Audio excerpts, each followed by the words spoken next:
네. 이번 시간에는 그 메탈 반도체 MS 컨택이죠. MS 컨택의 어, 정량적인 분석. 왜 이러냐. 잠깐만요. 네, 밑에다 쓸게요. MS 컨택의 쿼너테이티브한 어널리시스를 해보려고 합니다. 요 앞전까지 했던 게 퀄러테이티브한 네, 그러니까 퀄러테이티브한 어널리시스니까 정성적 분석이고요. 얘는 정량적 분석입니다. 그래서 이제 뭐가 많다, 넓다, 크다, 작다 이런 표현보다 2나노미터 큽니다, 뭐 깁니다, 뭐 10의 10배 정도 더 농도가 높습니다. 이렇게 정량적인 얘기들을 할 겁니다.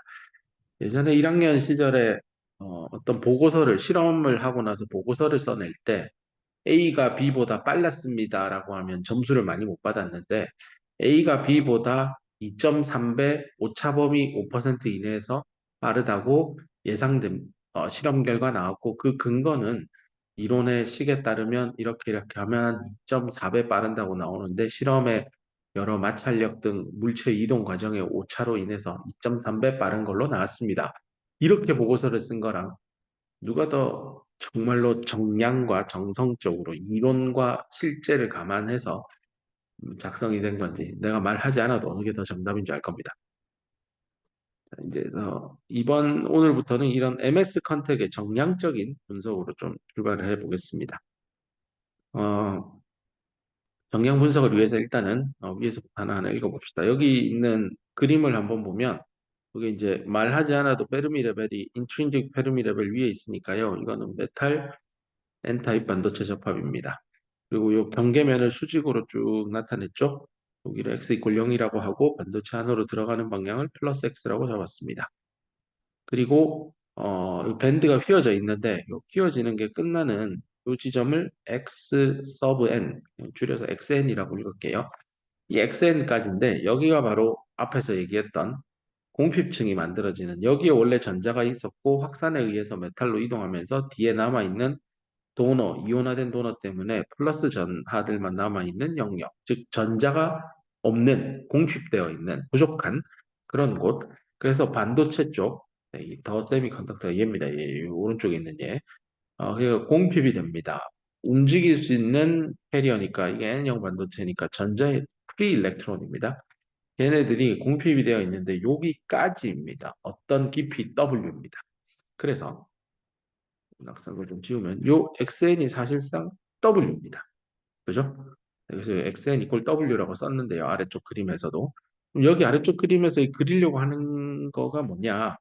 y축이 요게 로우라고 돼 있는데 앞에서 얘기한 대로 쿨롱 퍼 세제곱 센티미터입니다. 단위 부피당 전하량입니다. 즉 파지 덴서티가 되겠네요.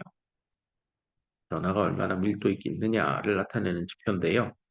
여기 이제 플러스 전화를 띈 입자들이 보이겠죠. 당연히 얘는 왜 생기죠? 그 값이 얼마죠? 라고 물으면 이 반도체 쪽이 N형 반도체인데 도핑은 별말 안 하면 X 방향과 무관하게 일정하게 유니폼하게 도핑이 돼 있으니까 도핑에 된 양 ND인데 ND는 사실은 단위 부피당 개수잖아요. Y축의 의미가 쿨롱 퍼 세제곱 센티미터니까 얘를 단위를 맞추려면 이런 게 나와야 될 겁니다. 요게 바로 개수 당 전하량이니까 단위 전하량 Q 1.6 곱하기 10의 마이너스 19승이 들어갑니다. 그래서 QND로 해서 여기나 다 같을 겁니다. 왜냐하면 ND 값이 일정하니까요. 만약에 ND가 달랐으면 QND가 X에 대한 함수였을 겁니다. 뭐 도핑을 일부러 이렇게 선형 함수에 맞게 할 수도 있을 겁니다. 근데 실제 MS 접합을 현재 쓰고 있는 집적 회로들을 까보면 대부분 다 이렇게 메탈과 반도체가 만나는 지점의 농도들은 균일하게 도핑되어 있는 게 현실입니다. 그래서 이렇게 어, 일정하게 잡았고요.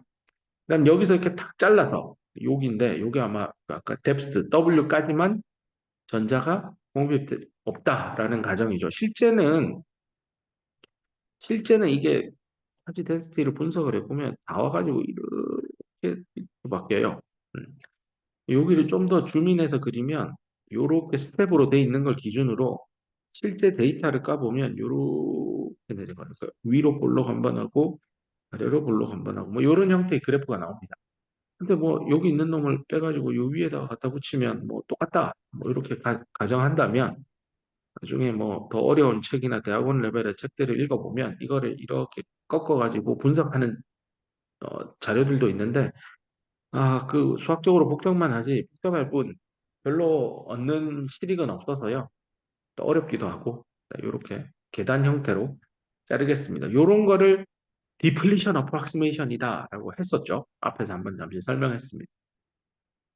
그다음 여기가 접합면이면 그러면 여기가 플러스 전화를 띄면 MSN도 하나의 원 시스템이니까 전체적으로 얘가 뉴트럴 했을 거고 얘도 뉴트럴한데 붙이면 뉴트럴 하겠죠. 근데 여기가 양의 전하를 띠고 있으니 어딘가에 그와 상응하는 동일한 양의 음의 전하를 띤 영역이 있어야 합니다. 어딜까요? 라고 물으면 여기 있던 전자가 이쪽으로 메탈로 넘어갔잖아요. 여기로 올 겁니다. 여기는 원래 전자가 많은 곳이에요. 뭐 좀 넘어온다고 해서 여기 전체의 전자의 총량이 바뀌지는 않을 겁니다. 근데 넘어왔는데 여기가 플러스니까, 저쪽이 플러스니까 나는 마이너스니까 너 쪽으로 당김을 받겠죠. 인력이 생겨서 플러스 마이너스 끌어당기니까.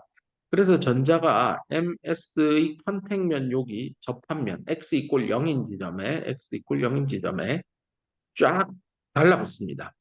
달라붙은 그 상황을 수학적으로 나중에 2학기 때 공학 수학을 배우면 델타 펑션이 뭔지 나옵니다. 델타 펑션의 정의 중에 하나가 x 이꼴 0에서 이 값이 무한대입니다. 하지만 이 델타 펑션을 x에서 적분을 하면 1입니다.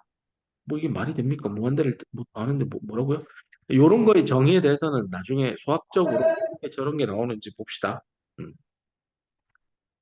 자, 일단 이렇게 하고, 그다음에 여기에 그래서 전자가 가득 모여 있기 때문에 여기에 마이너스 전하가 있고 여기에 플러스 전하가 있고 그 양이 같다라고 가정할 겁니다. 이렇게 해서 차지 덴서티가 x 방향에 따라 차지 덴서티를 x에 대한 함수로 그린 그림입니다. 누구에 대한 거요? ms 접합입니다. n형이겠네요. 이때 공핍층이 생긴 영역은 0부터 w까지겠죠. 요 구간 안에서 차지 덴서티는 그러면 어떻게 쓰느냐? 여기 이제 QND라고 돼 있는데 엄밀히는 N형 반도체지만 P형 반도체를 N형으로 보통 뒤집어서 쓰거든요. 반도체 공장에서 P형 웨이퍼를 공장에 밀어 넣으니까요, 주로. 그래서 억셉터가 있는 상황에서 도너를 월등히 더 10배 이상 많이 주기 때문에 뭐 우리는 그냥 편의상 QND라고 해도 틀리진 않습니다. 왜냐하면 이게 월등히 크니까요. ND가 NA보다. 엄밀히 쓰면 이렇다라는 겁니다. 됐죠? 그래서 요 Y축의 요 값을 표시한 거고, 그 다음에 디플리션 영역을 넘어서서, 즉 X가 W보다 크게 되면 어떻게 됩니까? 뭐 중성이겠죠. 왜냐하면 여기는 ND 플러스가 있으면 E 마이너스가 있는 중성인 구간입니다. 실제 밴드 다이어그램을 살펴도 여기를 잘라서 이 안쪽을 쳐다보면 요만큼만 들여다보면 우리가 앞에 챕터 2에서 공부한 인덕션 밴드, 밸런스 밴드, EF 끊고 가운데 EI 있는 전형적인 평형 상태에 놓여 있는 N형 반도체의 밴드 다이어그램입니다. 내부의 차지 덴서티는 중성이겠죠. 네. 자, 그럼 이제 조금 더 디테일하게 들어가 봅시다. 조금 전까지 학습한 거는 차지 덴서티를 X에 대한 함수로 MS, N형, N타입으로 해서 이걸 보고 있습니다. 이거는 조금 전에 설명을 했고요. 여기서 이제 몇 가지 더 유도되는 개념을 봅시다. MS 접합 안에 그러면 내부에 전기장은 어떻게 X 방향에 따라 분포되어 있나요? 라는 질문입니다. 뭐 주어진 값이 차지 덴서티고 전기장을 유도해내라 라는 문제하고 비슷한데요. 앞에서 그 연속의 방정 가우스의 법칙 나오면서 가우스의 법칙이라는 건 어떤 전하를 띤 입자가 있으면 이 녀석은 우리는 이제 방향을 X축만 보고 있어서요.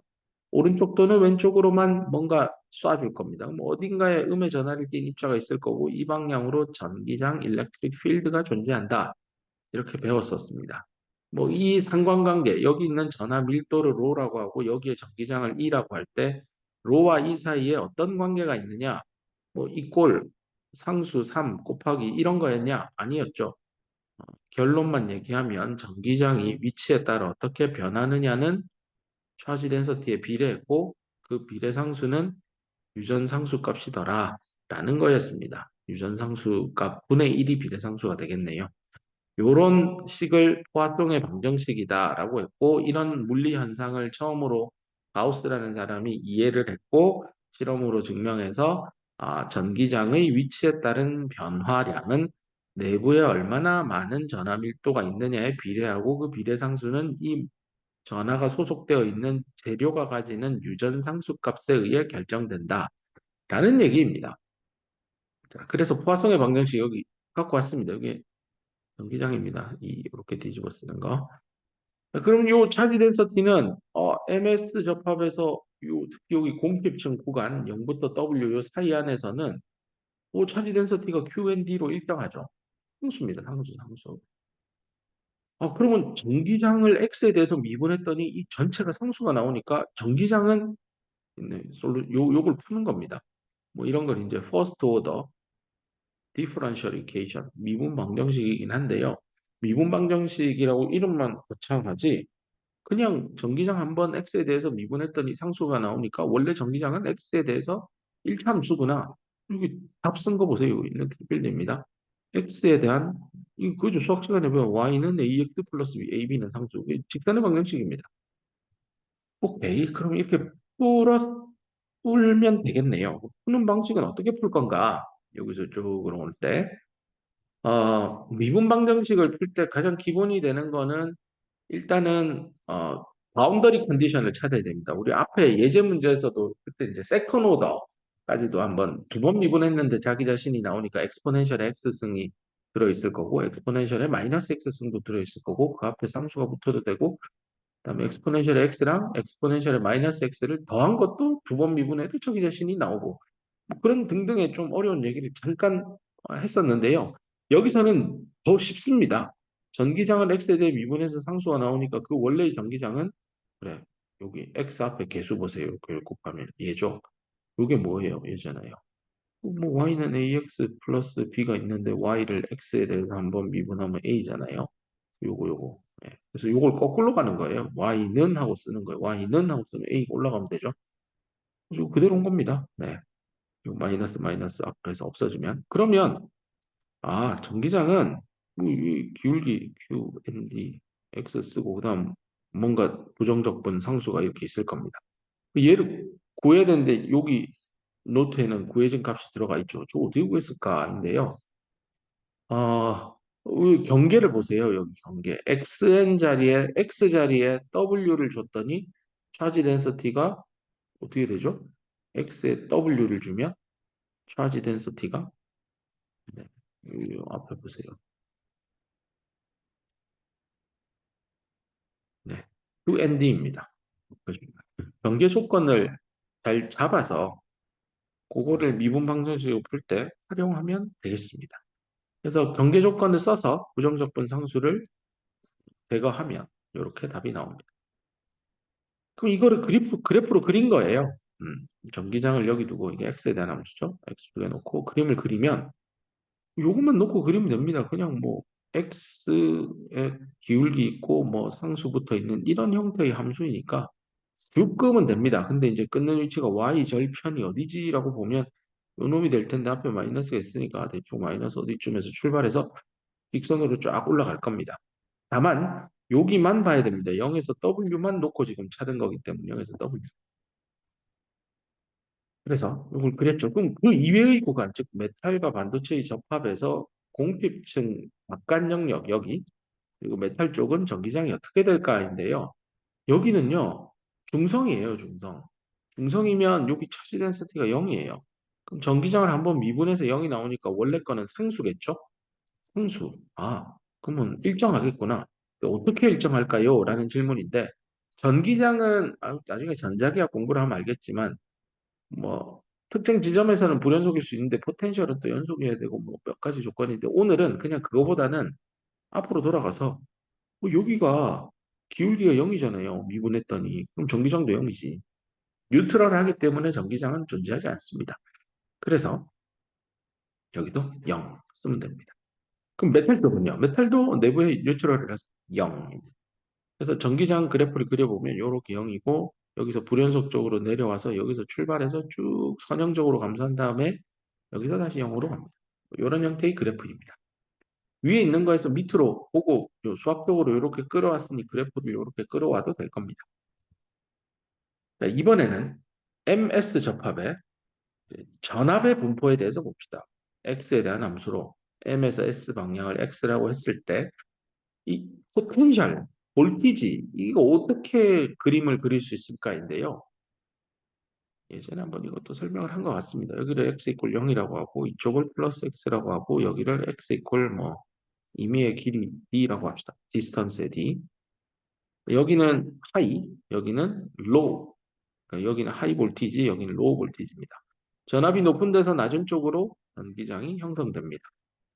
자, 이럴 때 이 전기장을 이 두 개의 전압으로 어떻게 표현할까를 생각해 보면 전기장의 기본 개념은 전압의 차이를 거리의 차이로 나눈 값입니다. 단위만 놓고 보더라도 볼트 퍼 센티미터가 이 전기장의 기본 단위입니다. 자, 그러면 수학적으로 이게 맞는지 확인하기 위해서 한번 보면 전압의 차이니까 수학에서 차이는 나중값 빼기 처음값입니다. 파이널 밸류에서 이니셜 밸류 빼면 됩니다. 전기장이 이렇게 출발을 해서요. 가면 파이널은 여기입니다. 그래서 파이널에서 이니셜을 뺍니다. 위치도 파이널은 D고 처음은 0입니다. 이거를 가만히 쓰고 나서 봤더니 얘는 죽었다 깨어나도 0보다 작을 겁니다. 작은 값에서 높은 걸 빼니까 작은 값 0보다 작습니다. 얘는 D가 0보다 크니까 양입니다. 그럼 전체는 음입니다. 전기장이 음으로 생긴다는 건데 지금 내가 물리적으로 진짜 현상적으로 일어나는 거는 높은 전압에서 낮은 전압으로 전기장이 만들어지니 이 전기장은 지금 내가 지정한 플러스 X 방향이기 때문에 양의 값입니다. 부호가 안 맞아요. 그래서 마이너스를 붙여야 됩니다. 결론은 전기장은 마이너스 전압을 거리에 대해서 나누되 그 변화량을 봐라라는 얘기입니다. 이겁니다, 이거요. 요거를 적분을 양쪽에 쫙 씌워가지고요. 이걸 적분을 하기 전에 전기장은 마이너스 dv dx니까요. dx를 이쪽으로 옮겨서 이 dx는 마이너스도 옮깁시다. 그렇게 하면 dv가 됩니다. 이러고 나서 양쪽에 적분을 겁니다. 그러고 나서 얘는 풀면 안에 1이라서 그냥 v 그대로 나오고 얘는 이렇게 그냥 그대로 쓴 겁니다. 마이너스만 적분기호 앞으로 오고 자, 그렇게 해서 전압에 대해서 쓰면 이렇게 나옵니다. 여기 x 프라임을 쓴 이유는 여기를 x로 해두면 여기 x, 진짜 x랑 헷갈려서 변수를 바꿔서 쓰느라고 x 다시를 쓴 겁니다. 뭐 이 식이나 네, 마이너스 dv dx나 이거나 똑같은 식입니다. 자, 이 관계를 이용해서 요 위에서 구한 전기장을 x에 대해서 어떻게 그릴 수 있을까 식으로 나타내고 그래프로 나타냈는데 그 다음 단계인 전압은 MS 다이오드 안에 MS 접합 안에서 어떻게 분포하게 될까? V를 X에 대한 함수로 그려봅시다라는 겁니다. 그리려면 이거 하면 됩니다. 이거. 여기 있는 식을 여기 넣고요. 적분 한번 하고 마이너스 붙여주면 답이 나옵니다. 얘가 1차 함수잖아요. 적분하면 2차 함수 나올 겁니다. 대신에 부호가 바뀔 겁니다. 얘가 1차 함수인데 올라가는 방향이었잖아요. 그러면 2차 함수가 되면 내려가는 포물선 이건데 마이너스가 붙으니 뒤집어서 이런 모양일 겁니다. 이런 모양 어디쯤이 여기 캡처가 될 텐데요. 요 올라가니까 여기도 블룩하게 올라갔다가 아마 계속 있어서 뭐 이런 식으로 그래프가 그려질 겁니다. 근데 이제 여기 0과 W 사이만 잡아서 그린 겁니다. 포물선 모양이구나. MS 접합에서 공핍층 디플리션 영역 내의 포텐셜 전압의 분포는 포물선 2차 곡선으로 설명이 되는구나입니다. 자, 그럼 이제 또 중요하게 봐야 되는 게 이런 바운더리입니다. 바운더리에서 또 어떻게 저걸 결정을 해야 될까인데요.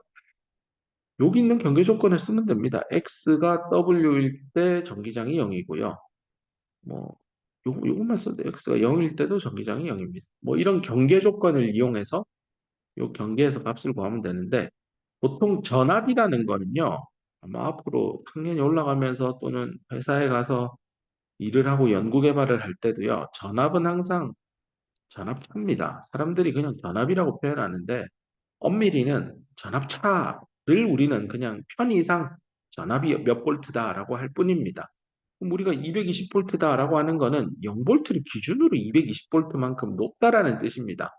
그래서 전압차고요. 편의상 0볼트를 잡으니 그럼 나도 MS 컨택에서 편의상 x 이퀄 0인 지점에서 전압을 얼마로 잡거나 아니면 x 이퀄 w인 지점에서 전압을 얼마로 하나 잡으면 됩니다. 여기서는 x 이퀄 0인 지점, w인 지점에서 전압을 0볼트라고 정의 내릴 겁니다. 정의 내린다. 약간 정하는 겁니다. 정하는 게 정의 내리는 것 같긴 한데 어쨌든 정합시다. 그렇게 내가 0볼트의 위치를 정한 겁니다. 그러고 나서 그러면 x 이퀄 0에서는 전압이 얼마냐? 해봤더니 이렇게 나온다는 겁니다. 마이너스 VBI인데 이게 뭔지는 이제 뒤에서 말하겠습니다. 그래서 어디갔냐? 잠깐만요. 그래서 여기서 이쪽으로 가봅시다. 얘를 여기 대입해서 적분을 한번 하면 되죠. 적분하는 건 여러분이 귀신같이 더 잘할 겁니다. 적분을 해서 풀면 이렇게 나온다고 하는데 풀 때 적분을 하기 때문에 당연히 부정적분 상수가 또 들어가게 됩니다. 그 상수 하나를 없애는 게 아까 말한 대로 x 이퀄 w에서 전압은 0이다라는 조건을 쓰면 부정적분 상수가 하나 날아갈 겁니다. 그렇게 해서 풀면 전압을 x에 대해서 쓰면 이런 2차 방정식으로 나옵니다. 이때 이걸 저자가 정의합니다. x 이퀄 0에서 그럼 그 전압을 뭐라고 해야 할까? 자, 이 얘기가 왜 나오냐면 밴드 다이어그램을 다시 고민을 해봅시다. 여기서 그려놓은 거 볼까요? 여기 있네. 요게 평형 상태일 때 MS 반도체 접합의 밴드 다이어그램입니다. 뭐 샤키베리어도 보이죠? 자, 이제 이 얘기를 할게요. 여기 있는 이 녀석. 이게 뭐냐면 원래 여기는 이제 일렉트론 어피니티 때문에 여기 이 지점은 바뀔 수가 없죠. 그러면서 페르미 레벨의 수준을 양쪽을 맞추다 보니까 밴드가 휘게 되죠. 이거 실제적인 물리 현상은 여기에 전자가 이쪽으로 넘쳐서 넘어가는 거죠. 확산이죠. 왜냐하면 반도체 쪽에 페르미 레벨이 높다라는 건 메탈보다 좀 더 많은 전자를 가지고 있었다는 거고 특히 경계면에 있는 전자 이 녀석들이 확산에 의해서 접합하는 그 순간 확 쏟아져 들어갈 겁니다. 물컵에도 비유했었습니다. 이 과정에서 여기에 주변에 실리콘 원자에 붙들려 있는 이온화되어 있는 도너들, 오조 원소들이 양의 전하를 띠고 있었고 자유전자와 원래는 하나의 시스템이어서 뉴트럴한 상태를 유지했으나 모바일한 특성을 가진 자유전자가 메탈로 가면서 이 플러스 전하를 띤 도너, 이온화된 도너는 실리콘 원자에 결합되어 있기 때문에 임모바일, 움직일 수 없죠. 그래서 거기에 그대로 전하를 띠고 내가 여기 있습니다라고 하고 양의 전하를 띤 영역이 만들어집니다. 이 영역을 우리는 전자가 이동해서 없어진 곳이라고 해서 디플리션 영역이라고 했었는데요. 이 접합을 만드는 과정에서 이렇게 밴드가 휘잖아요. 이렇게. 네. 페르미 레벨을 맞춰야 되니까 양쪽에. 밴드가 휘었어요. 그 휘고 어느 순간 끝나요. 밴드가 휘었다는 건, 밴드가 휘었다. 에너지 차이가 생기는 거고. 에너지 차이가 생겼다는 거는 전자의 에너지는 이렇게 식으로 쓸 수 있습니다. 이 전자에너지예요, 전자에너지. 그럼 단위가 일렉트론 볼트입니다. 여러분이 잘 쓰는 에너지 단위인 줄은요, 그 1.6, 그 1 일렉트론 볼트가 1.6 10의 마이너스 19승 줄에 해당합니다. 뭐 잘 기억하기 위해서 일렉트론이니까 단위 전하량 쓰고 에너지 단위니까 줄. 일렉트론 볼트는 1볼트가 아니에요. 1볼트는 전압의 단위고 1 일렉트론 볼트는 에너지의 단위입니다. 그거 어떻게 기억하나요? 인데 요 식을 잘 기억하면 됩니다. 에너지는 마이너스 QV. 일렉트론 볼트니까 일렉트론 마이너스 Q의 볼트. 네, 이렇게 기억하면 안 헷갈립니다. 요거는 에너지의 단위다. 에너지는 마이너스 QV입니다. 근데 포텐셜의 변화가 에너지하고 마이너스만 가지는 거죠. 그러니까 수학적으로 따져보면 그래프가 이렇게 있으면 마이너스를 곱하니까 이렇게 뒤집어질 겁니다. 마치 X축에 대해서 접어서 둘의 관계가 보일 거다라는 얘기입니다. 그럼 벤 다이어그램 상에서 요 커브 있잖아요. 요 라인 뜯어보세요. 이렇게 한번 이고 쭉 가잖아요. 얘를 한번 어떤 X축에 대해서 뒤집어 보면 올라갔다가 쭉 갈 겁니다. 이 어디서 본 것 같죠? 좀 전에. 어디서 봤죠? 봅니다. 예. 올라가다가 쭉 가죠. 네, 포텐셜은. 포텐셜이고 얘를 에너지는 마이너스 QV니까 뒤집으면 이렇게 내려가서 쭉 갈 겁니다. 오, 이거 컨덕션 밴드 엣지 나타내는 그 그림이랑 똑같네요. 맞습니다. 이렇게 아래로 올라간 거. 그래서 앞에서는 페르미 레벨 맞추느라고 여기 밴드가 휩니다 할 때 어떤 학생은 아니 밴드가 휘면 이렇게 직선으로 촥 이렇게 휠 수도 있지 않을까요? 왜 아래쪽으로 이렇게 끄집어 내리듯이 이동할까요? 했는데 그 답이 이제 나옵니다. 가우스의 법칙부터 출발해서 차지 덴시티를 구하고 전기장을 구하고 전압을 구하고 미분 방정식으로 서로 연결된 물리 개념이죠. 전압밀도 뭐 이런 도핑 때문에 생긴 거. 도핑을 해서 전압밀도를 만들고 전압밀도가 전기장을 만들고 전기장이 있다는 건 전압차가 있는 거고 그 전압차가 위로 한번 볼록해서 쭉 가요. 근데 이거를 에너지는 마이너스 큐브이니까 뒤집어 올리면 위로 아래로 볼록한 거 하나에다가 쭉 가요. 이게 사실상 컨덕션 밴드의 엣지였죠. 실제 앞에서 본 이 그림이 나옵니다. 그럼 이제 이때 이 휘어진 이 정도, 여기에 에너지 차이, 이거를 사람들이, 야, 이 에너지가 이렇게 비틀어졌다는 건 에너지는 마이너스 큐브인데, 에너지의 차이가 있다고? 전압의 차이가 있네? 이 전압의 차이가 생겼네? 근데 잠깐만. 이거 그냥 MSN 붙인 건데? 내가 외부에서 전압가한 게 아닌데? 그럼 이 전압차는 뭐지? 내부에서 자발적으로 만들어졌구나. 내부에서 만들어져 있다라고 해서 빌트 인이에요. 인. 안에서 만들어진 빌드의 수동태형이죠. 만들어진 빌트. 그래서 빌트인 되어 있는 전압차, 빌트인 포텐셜, V 빌트인이라고 씁니다. 그래서 이 휘어진 정도인데 그걸 VBI라고 쓰면 되겠는데 잠깐만 이거는 에너지 벤 다이어그램이니까 X, Y축이 전자의 에너지니까 VBI를 에너지의 단위로 써야 되니까 앞에다가 단위 전화랑 Q를 곱해서 에너지는 마이너스 QV라고요. Q를 곱해서 그 크기를 나타내는 마이너스를 어디다 팔아먹었습니까? 이거 크기만 나타내려고 가지고 온 겁니다. QVBI라고 해서 요 엣지에서부터 여기 평행한 플랫한 요 사이의 에너지 차이고 요게 밴드가 휘어진 끝에서 끝까지 차이입니다. 요거를 사람들이 빌트인 포텐셜 그리고 요만큼 이제 Q를 곱해서 여기에 에너지 밴 다이어그램에 빌트인 포텐셜의 값을 정확하게 정량적으로 표현할 수 있습니다. 이렇게 되면 평형 상태 때 샤키 베리어 하이트는 빌트인 포텐셜에다가 요거 차이만큼 ECEF를 뺀 것으로 계산해도 되겠구나. 그렇게 봐도 될 겁니다.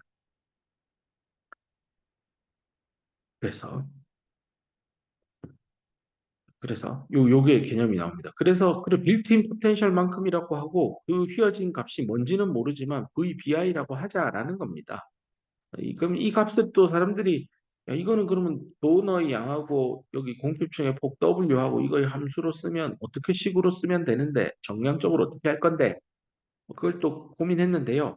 이미 여기까지 도출된 식에서 쉽게 찾을 수 있었습니다. x 이퀄 0에서 그 전압을 빌트인 포텐셜만큼 휘어 있다라고 한다면 앞에 마이너스를 붙인 이유는 단순합니다. 여기를 내가 0으로 잡았기 때문에 밑으로 내려가니까 음의 방향이라 마이너스 VBI라고 쓴 겁니다. 그렇게 해서 VBI 그 값 자체는 양을 의미합니다. 그럼 이렇게 쓰고 요거를 요 위에다 적어놓으면 돼요. x 0 넣고 x 0 넣으면 요 전체가 마이너스 VBI입니다. 따라서 VBI는 어쩌고 저쩌고인데 그 안에 W가 있겠죠? W는 하고 쓰면 이게 제곱에 들어있어서요. 루트 어쩌고 저쩌고 나옵니다. 그래서 그게 여기 식으로 나와 있습니다.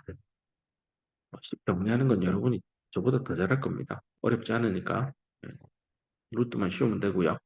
이렇게 나온 걸 보고 사람들이 이제 해석을 할 수 있습니다. MS 접합에서 반도체 쪽에 뭐 예를 들어 이게 N형이면 도너의 양을 막 올렸습니다. 예를 들어 100배 올렸다고 합시다. 그 경우에 이 MS 경계면 여기에 여기 생기는 공집층의 혹은 W 값은 어떻게 변할까요? 근데 100배 늘리면 W는 10분의 1로 줄어들 겁니다. 정양적으로 설명했죠? 도핑의 양을 높이면 공집층의 폭은 줄어듭니다. 정성적인 설명이에요. 도핑의 양을 100배 늘리면 공집층의 폭은 10배 줄어듭니다. 이건 정량적인 설명입니다. 요 이케이션에서부터 그 값을 얻어낼 수 있을 겁니다. 그래서 이거는 기억을 하는 게 좋습니다. 이제 앞으로 반도체 부품들을 쳐다볼 때 반도체에다가 메탈을 붙였는데 이 반도체 도핑 농도를 올리면 여기 사이에 공핍층은 농도를 진하게 하면 할수록 여기는 확연히 좁아진다. 이거는 거의 뭐 상식적으로 기억할 만큼 중요한 문장이라서 가지고 온 겁니다. 도핑을 진하게 한 MS 접합과 MS 플러스 플러스 접합이 있으면 어느 부품이 공핍층의 폭이 좁나요? 라고 물으면 도핑의 농도가 진하게 되어 있는 MS 플러스 플러스 접합이 훨씬 더 저기 공필층의 폭 W가 좁습니다. 좁으면 그림을 그리면 아마 이게 이렇게 올라가서 여기서 끝나겠죠. 네. 굉장히 좁게 형성됐고, 벤 다이그램을 그려봐도 이게 원래 거가 이렇게 해서 여기서부터 쭉 갔다면, 도핑을 진하게 해주면, 이렇게 짧아져서 이렇게 할 겁니다. 더 이렇게 빠르게 이렇게 할 겁니다. 이 페르미 레벨이 도핑이 진해지니까 거의 컨덕션 밴드 붙어 있겠죠? 뭐 이렇게 형성이 될 겁니다. 공필층의 폭이 거의 안 보입니다. 이쯤 되면 아마 양자역학에 관심이 있는 학생이었으면 와 이렇게 좁게 그려지면 여기에 에너지 스테이트들 다 있는데 여기 자유전자 있는데 얘네들 그냥 이거 왔다 갔다 하지 않나요? 요 폭이 한 1나노미터 되면 그 양자역학에서 얘기하는 하동의 성질 때문에 전자가 양쪽으로 왔다 갔다 할 것 같은데요? 맞습니다. 이거 지금도 이용하고 있습니다. 그래서 전류의 흐름을 양방향으로 다 만들어 줄 수 있는 MS 접합은요, 도핑을 진하게 하면 됩니다. 그래서 실제 반도체 회로 기판을 뜯어보면 반도체에다가 뭔가 전압을 주고 싶으면 예를 들어 이게 웨이퍼라고 합시다. P-타입 서브스트레이트 웨이퍼 다른 단면이면 이게 P-타입이니까 여기에다가 금속 물질을 이렇게 뭐 구리 붙이고 싶으면요. 요 면에다가요. P 플러스 플러스로 엄청 진하게 도핑해요. 이만큼 안으로 칠한 요 구간을 P 뿔뿔로 만들어요. 이게 10에 15승이면 얘는 한 10에 19승 이렇게 진하게 보통 한 20승까지 도핑합니다, 요즘에. 그렇게 하면 카파라고 하는 메탈과 P형의 반도체가 붙었을 때 이 양방향으로 전류가 잘 흐를 수 있도록 만드는 기법은 도핑, 접합면 인근 여기를 매우 진하게 도핑하면 됩니다. 이러면 MS 접합은 오믹 컨택 특성을 가질 수 있습니다. 뭐, 이 영어로 in spite of, 뭐뭐임에도 불구하고, 즉, P형 반도체와의 이 카파 사이에 메탈과 반도체 쪽의 이람수 차이가 크니 작니 이런 논란하고 아무 상관없이 반도체 쪽을 진하게 도핑해버리면 이렇게 전자가 바라보는 에너지 장벽이 높더라도 그 폭이 너무 작아서 전자의 파동의 특성 때문에 전류는 양방향으로 잘 흐를 수 있습니다. 즉, 오믹 컨택을 만들 수 있습니다. 이걸 달리 얘기하면 샤키 다이오드 특성을 가진 M과 S의 접합일지언정 반도체 도핑 농도를 무지막지하게 올려주면 무지막지도 엄밀히는 솔리드 스테이트의 즉 딱딱한 상태의 고체 상태의 재료의 솔루빌러티 딱딱한 재료에 녹아 들어갈 수 있는 불순물의 최고 상한 값이겠죠. 그 근처까지만 도핑을 해주면 어떤 MS 접합도 오믹 컨택처럼 만들 수 있습니다.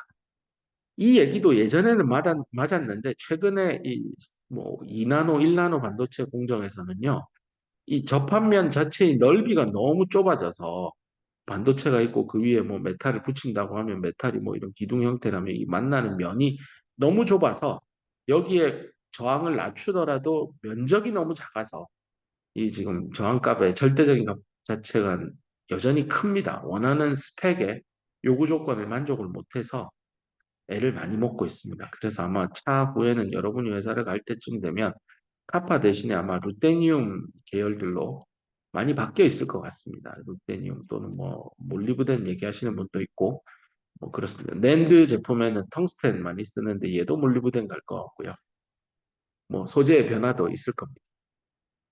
학생들에게 꼭 강조하고 싶은 건 소재의 특성을 찾아서 솔루션을 개발하는 것도 중요하지만 이 소재를 어디서 가지고 올 거냐, 서플라이 체인이죠.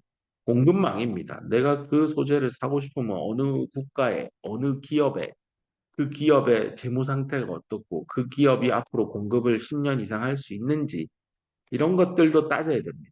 이 국가 간의 경쟁이 반도체 산업이기 때문에 중국의 공산당 정권이 언제까지 집권을 할 거고 향후 산업 정책은 어떻게 될 거고 이런 것도 이제 살펴야 되는 세상으로 많이 바뀌어가고 있습니다. 그래서 뭐 이번 슬라이드에서 다루어야 되는 정량적인 얘기들은 다 한 것 같습니다. 잠깐 브레이크 타임을 가지고요. 한 2, 3분쯤 몇 시에요? 오늘다가 네, 15분 되면 네, 그 다음 슬라이드인 전류전압, DC 특성에 대한 얘기로 넘어가겠습니다. 잠깐만 머리 식힙시다. 네. 그 다음 다루고자 하는 얘기는 MS 접합에 있어서 전류 전압 사이의 특성 관계를 좀 살펴보자라는 얘기입니다. 챕터 14.2에 해당하는 얘기고요. 여기서 다룰 얘기는 여태까지는 이렇게 가만히 놔두고 좌우에 어떤 액션도 취하지 않았어요. 그러니까 더멀 이퀄리브리움 상태에 대해서 정성적으로 그리고 정량적으로 평가했었습니다. 근데 지금 여기서부터는 이 양단에다가 전압 차이를 주겠다는 겁니다. 즉 여기다가 배터리를 이렇게 끼워보자라는 겁니다. 그렇게 하면 이렇게 전류가 흘러 들어갈 텐데 여기 인가하는 전압과 흐르고 있는 전류 사이에 무슨 관계가 있느냐, 전류 전압 사이의 관계를 찾아보자라는 얘기입니다.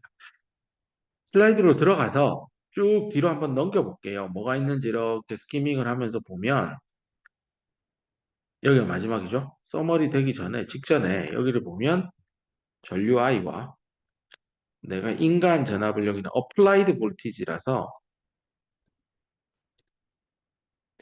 A를 첨자로 쓴 겁니다. 전류 전압 사이의 관계식이 여기에 완성되어 있습니다. 식을 가만히 뭐 IS는 상수라고 보면 가만히 살펴보면 결국 Y는 A 엑스포넨셜 BX 더하기 C 이런 형태입니다. 그래프로 그려보면 Y와 X를 이렇게 늘어나는 형태의 곡선인 것 같습니다. 반대편으로 그리면 아주 작은 값으로 그릴 겁니다. 원래는 이렇게 그냥 붙여서 그려도 될 것 같아요. 너무 작은 값이라서 X축에 X가 0보다 작을 때는 네, 여기 작아져서 네, 전체 값도 거의 0에 수렴할 겁니다. 그래서 이런 형태니까 한 방향으로 전류가 잘 흐르고 반대 방향으로는 전류가 잘 흐르지 않는 다이오드구나. 위에 보세요. 샤키 다이오드의 전류 전압 관계식이라고 나오잖아요. 그래서 이런 것들을 한번 살펴봅시다.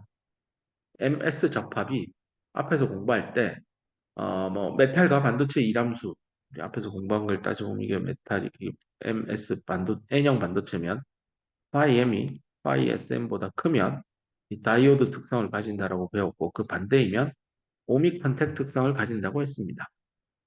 실제 다이오드 특성 가질 때, 그러면 전류, 전압 사이의 관계는 어떻게 식으로 양적으로 퀀터테이티브하게 쓸 수 있을까? 그런 얘기입니다. 그걸 풀기 위해서 제일 슬라이드 위에를 보면 별다른 말이 없으면 메탈하고 반도체가 붙어 있으면 반도체 쪽을 기준 전압 그런 걸 레퍼런스 볼티지라고 합니다. 별말 안 하면 다 0볼트로 씁니다. 그래서 0볼트를 나타내는 표기 방법이 접지를 한 거고요. 메탈 쪽에 인가하는 전압은 아까도 말했죠. 전압은 없습니다. 전압차는 있는 겁니다.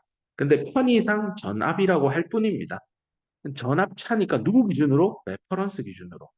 레퍼런스를 0으로 했네요. 0보다 크냐 작냐 가지고 전압의 차이가 크다 작다 뭐 이런 얘기를 하고 이게 0이라는 숫자가 레퍼런스 전압으로 쓰였기 때문에 양의 전압이다 음의 전압이다 이런 얘기가 나오는 겁니다. 처음부터 양의 전압 음의 전압이 있는 건 아닙니다. 이제 앞으로 수업에는 그냥 레퍼런스 볼티지를 0으로 많이들 쓸 거지만 엄밀히는 꼭 0을 쓸 이유는 없습니다. 특히 회로 설계에 들어가 보면 반도체 쪽이 0볼트가 아닌 경우도 많아요. 마이너스 5볼트에 물려 있기도 해요. 마이너스 5보다 큰 전압인 즉 마이너스 4볼트 정도만 메탈에 가해주면 그거는 전압의 차이가 메탈하고 반도체를 봤을 때 플러스 1볼트가 메탈 쪽에 인가된 겁니다. 반도체 대비. 플러스 1이 왜 나와요? 마이너스 4를 인가했다면서요. 이러면서 이제 혼란이 학생들에게 오기 시작합니다. 여기가 마이너스 5볼트면 여기가 마이너스 4볼트면 양단에는 이렇게 1볼트가 인가된 겁니다.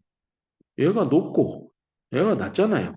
높낮이 차이를 보세요. 얼마 차이 나는지. 얘를 플러스로 잡고 마이너스로 잡았을 때 1이죠. 마이너스 플러스 잡으면 마이너스 1볼트 이렇게 써야 되겠죠? 얘를 기준으로 얘는 뒤로 빠꾸 한 거죠.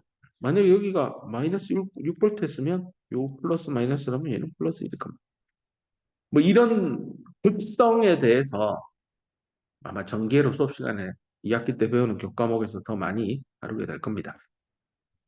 자, 그 다음에 이런 걸 기준으로 일단 하겠다는 거고요. 자, 이제 여기서 요거는 이제 샤피 다이오드 접합이라고 합시다. 즉, phi m이 이 메탈의 이람수가 반도체 이람수 phi s보다 크다라고 하고 양쪽에다가 평형 상태가 아니라 전압을 줍시다. VA라고 하는 값을 인가합시다.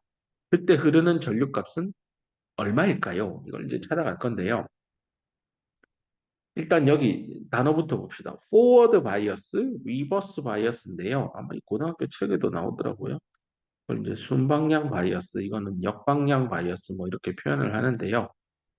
반도체를 기준으로 그러니까 기준 전압을 기준으로 메탈 쪽의 전압이 기준 전압보다 크면 forward 바이어스라고 합니다. 근데 이제 이걸 편의상 여길 0을 잡았기 때문에 양의 전압을 가하면 forward 바이어스다라는 말이 나오는 겁니다. 애당초 양의 전압을 가하면 순방향이라는 말은 말도 안 되는 소리입니다. 양의 전압이 항상 순방향 아니에요. 그거는 몰라요. 반도체 쪽 대비 메탈에 높은 전압을 가하면 순방향입니다. 되게 중요한 말을 했어요. 반도체 대비 메탈에 더 높은 전압을 가하면 순방향입니다. 조금 전에 예를 든 여기 마이너스 5볼트면 여기에 마이너스 4볼트 가하면 얘는 순방향 바이어스가 걸려 있는 상황입니다. 자, 그러면 순방향 바이어스가 걸려 있을 때 밴드 다이어그램을 그려서 전자나 홀이 어떻게 이동하는지를 살펴봅시다. 왜 밴드 다이어그램을 쓰느냐? Y축이 전자의 에너지예요. 밴드 다이어그램을 그려놓으면 에너지가 높은 데서 낮은 데로 가는 것들을 눈으로 시각화, 비주얼라이제이션 하기 좋습니다. 그럼 포워드 바이어스를 건다라는 건 앞에서도 한번 얘기한 대로 요 메탈의 페르미 레벨, 반도체 쪽의 페르미 레벨이 있을 때 얘를 잡고 끄집어 내리고 얘는 위로 끄집어 올리면 됩니다. 왜? 내려가는 방향이 전압이 증가하는 방향입니다. 오, 잠깐만, 왜요? 에너지는, 전자의 에너지는 아까 식으로 얘기했잖아요. 마이너스 QV입니다. V랑 에너지는요, 전자의 에너지는 반대 방향입니다. 그래서 밴드 다이어그램에 올라가는 게 전자의 에너지가 증가하는 방향이면 내려가는 게 전압이 증가하는 방향입니다. 지금 메탈 쪽에다가 양의 전압, 더 높은 전압입니다. 엄밀히는 여기 0이니까 양의 전압이라고도 해도 되는데 그러면 메탈의 페르미 레벨을 잡고 지금 끄집어 내린 겁니다. 상대적으로 반도체 쪽의 페르미 레벨은 끄집어 올린 겁니다. 원래라면 이렇게 가운데 여기에 페르미 레벨이 있었을 텐데요. 평형 상태에 얘는 내려갔고요. 반도체는 올라갔습니다. 올라가고 난 그 이후의 그림입니다. 그래서 이렇게 가만히 살펴보면 원래 밴드가 이렇게 휘어져서 뭐 요즘에 이렇게 와 있었을 텐데 페르미 레벨이 여기 있었고요. 그죠? 이게 전반적으로 들려 올라갔다라고 보면 되겠습니다. 그 다음 반대도 해봅시다. 리버스. 리버스는 이번에는 원래는 이렇게 페르미 레벨이 있는데 메탈 쪽에 역방향을 가하니까 더 낮은 전압이죠. 요게 전압이 증가하는 방향이니까 메탈에 더 낮은 전압이니까 위로 올리라는 겁니다. 그래서 위로 올라가죠. 페르미 레벨이 올라가고 반도체 쪽은 더 끄집어 내렸습니다. 그러면서 밴드가 쭉 더 많이 휘어서 네, 이런 형태의 밴드 다이어그램이 완성될 겁니다. 충분히 상상할 수 있을 거라 생각합니다. 자, 이때 전류의 흐름이 어떻게 될까? 커런트 플로우. 네, 샤키 다이오드 안에서 전류의 흐름을 한번 상상을 해보면 일단은 도대체 어떤 입자가 움직여서 전류를 흘릴까를 생각해 보면 이 메탈 반도체 정션에서 전류의 흐름을 결정하는 핵심 캐리어는 소수 캐리어일까요? 다수 캐리어일까요? 라는 질문입니다. 일단 정답부터 공개하면 모조리티 캐리어다라고 돼 있는데요. 이게 MSN 타입 접합이잖아요.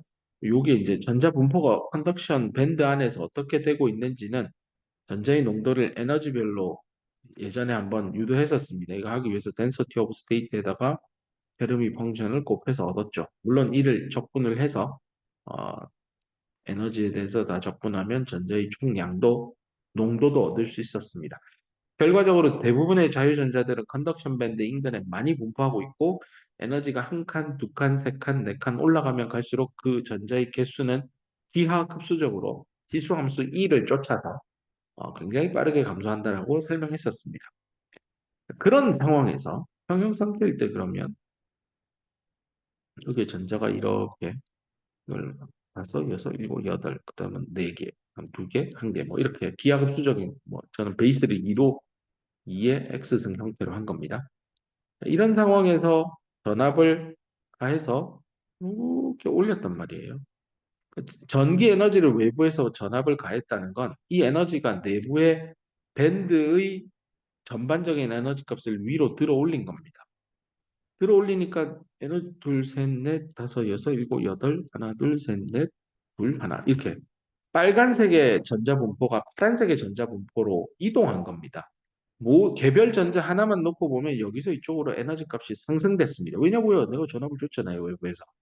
자, 그런 이후에 한번 살펴보세요. 빨간색 평형 상태일 때는 그 밑에 있는 요놈들은요, 가고 싶어도요, 이런 에너지 장벽, 빌트인 포텐셜이라고 앞에서 얘기했죠? 못 가요. 그 다음에 조금 더 높은 에너지에 있는 전자 네 마리, 얘들도 못 가요. 막혀 있네. 그 위에 있는 두 마리는, 뭐, 저야 갈 수 있습니다. 이 위에 있는 한 마리는 쉽게 갑니다. 이런 상황이었죠.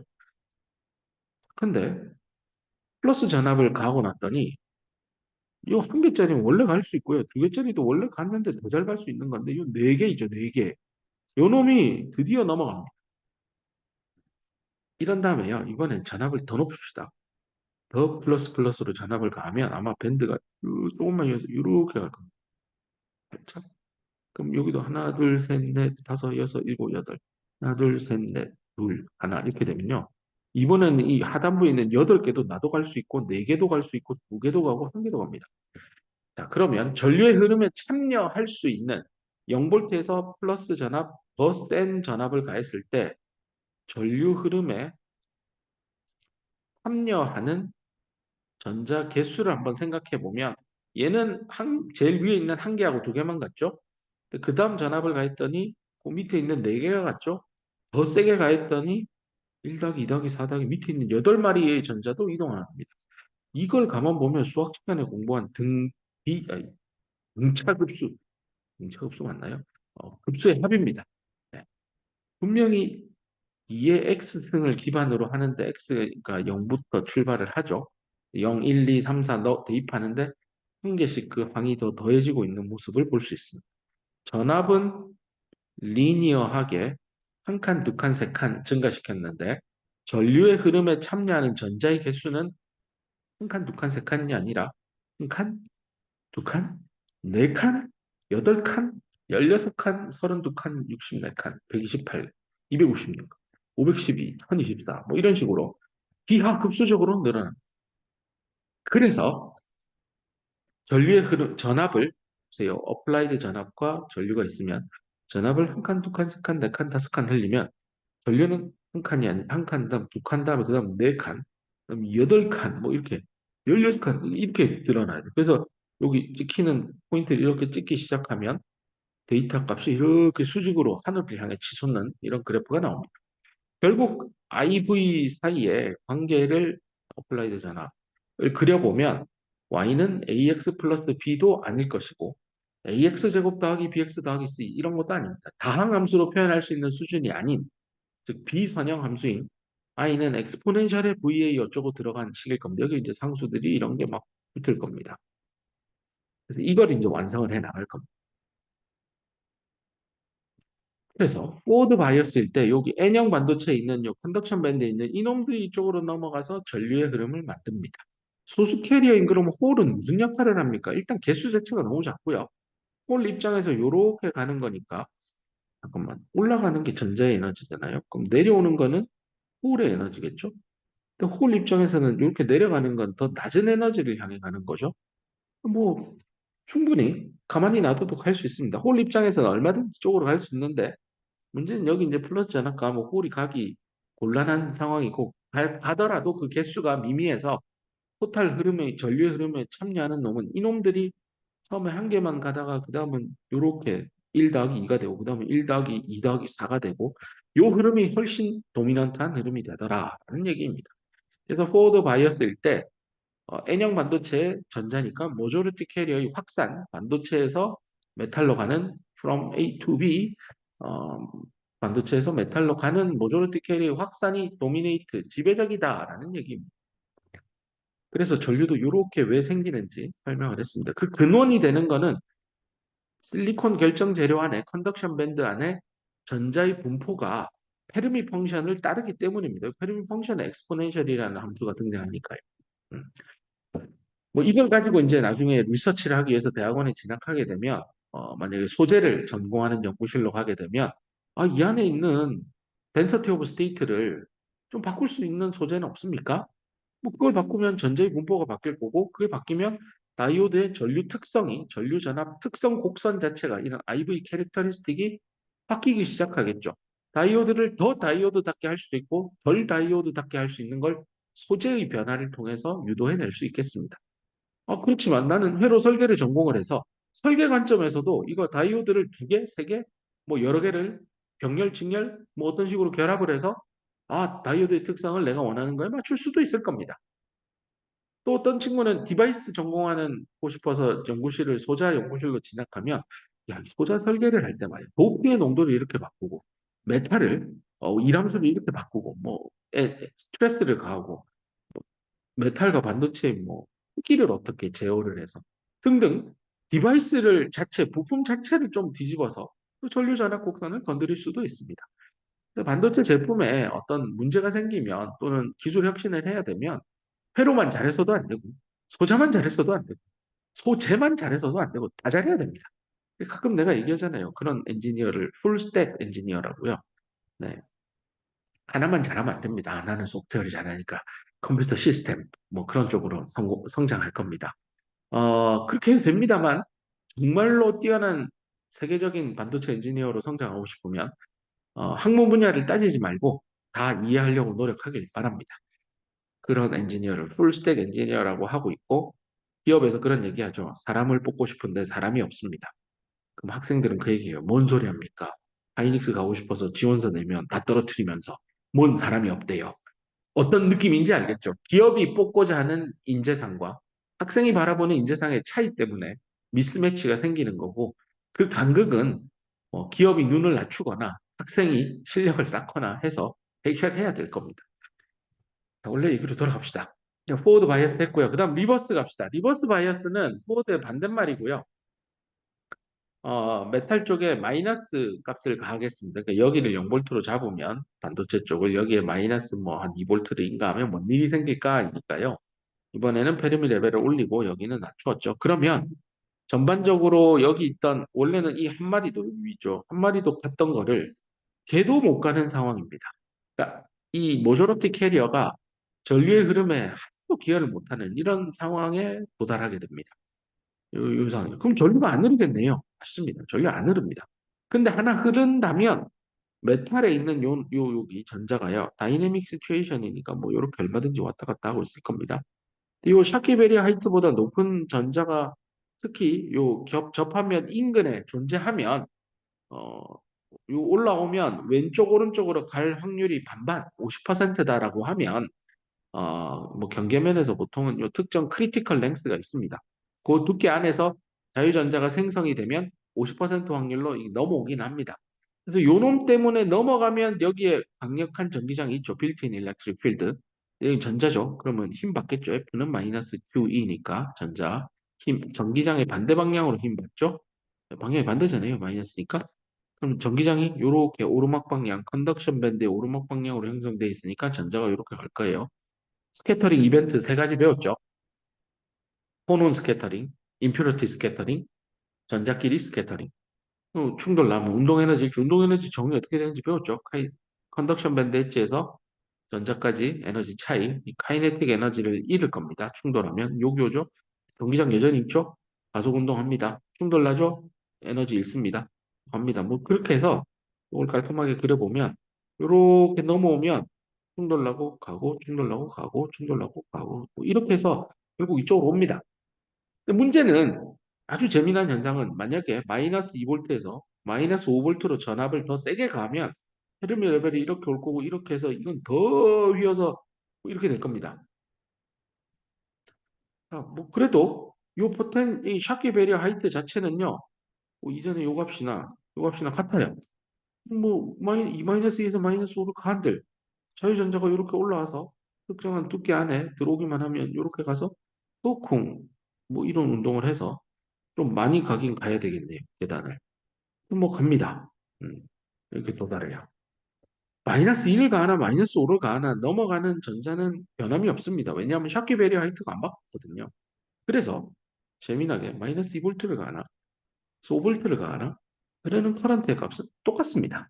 물론 전자 한 마리만 지금 들어가는 상황, 물론 한 마리는 아닙니다. 오리진은 뭐 아주 작은 양이 들어가기 때문에 그 전류의 값도 미미하게 하지만 일정하다.